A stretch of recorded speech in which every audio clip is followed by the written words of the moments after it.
लड़की असल में एक सिंगिंग कंपटीशन के दौरान अपने क्रश को अपनी फीलिंग्स बताना चाहती थी, लेकिन अचानक पता चला कि जिसे वह पसंद करती थी वह असल में उसकी बेस्ट फ्रेंड थी।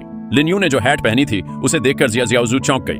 पता चला कि चेंग लैंग ने उससे पूछा था कि जिसे वह पसंद करती है उसके लिए सही गिफ्ट क्या होगा, और जिया जियाओजू ने सोचा कि यह उसके लिए है, इसलिए उसने हैट ले ली।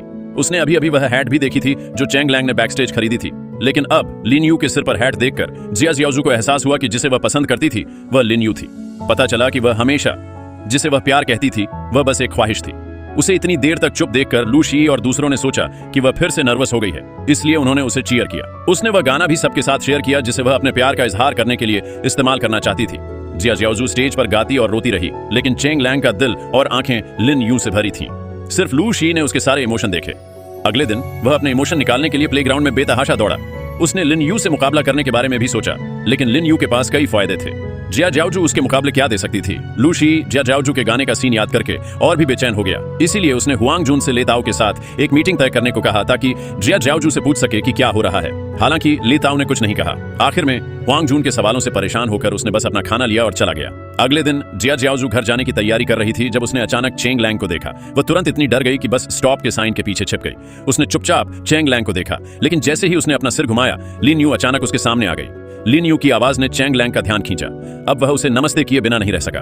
बेबस होकर जिया जियाओजू ने झूठ बोला और कहा कि वह थोड़ा थका हुआ है, इसलिए वह थोड़ी देर उसके साथ लेटी रही। जिया जियाओजू साफ तौर पर असहज थी, लेकिन उसने फिर भी ऐसा दिखाया जैसे कुछ गलत नहीं है, और उन दोनों से तब तक बातें करती रही जब तक वे एक साथ बस में नहीं चढ़ गए। उसे क्या पता था कि उनके निकलते ही लू शी आ गया, लेकिन बस में लिन यू ने अचानक उस औरत को देखा जो उसके पिता के साथ मस्ती कर रही थी।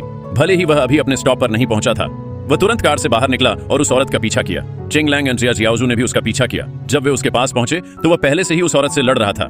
जिया जियाओजू ने अपना बैकपैक नीचे फेंका और तुरंत लिन यू की मदद करने के लिए दौड़ी। चेंग लैंग उसे रोक नहीं सका और सीन काफी अफरा तफरी वाला हो गया। जिया जियाओजू को जमीन पर भी धकेल दिया गया, लेकिन उठने के बाद वह तुरंत लड़ाई में शामिल हो गई।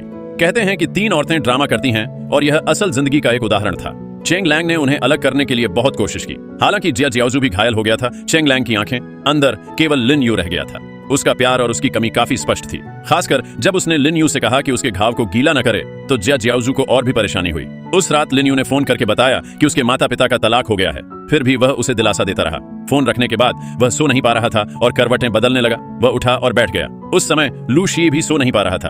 अप्रत्याशित रूप से जैसे ही वह खिड़की के पास पहुंचा, उसने देखा कि जिया जियाओजू के कमरे में रोशनी जल रही थी। इसीलिए वह नीचे गया और जिया जियाओजू की खिड़की पर पत्थर फेंकने लगा, इस इरादे से उसका ध्यान आकर्षित करने के लिए। जिया जियाओजू के खिड़की खोलने के बाद उसने जल्दी से उसे नीचे आने का इशारा किया, यह कहते हुए कि वह वैसे भी सो नहीं सकता।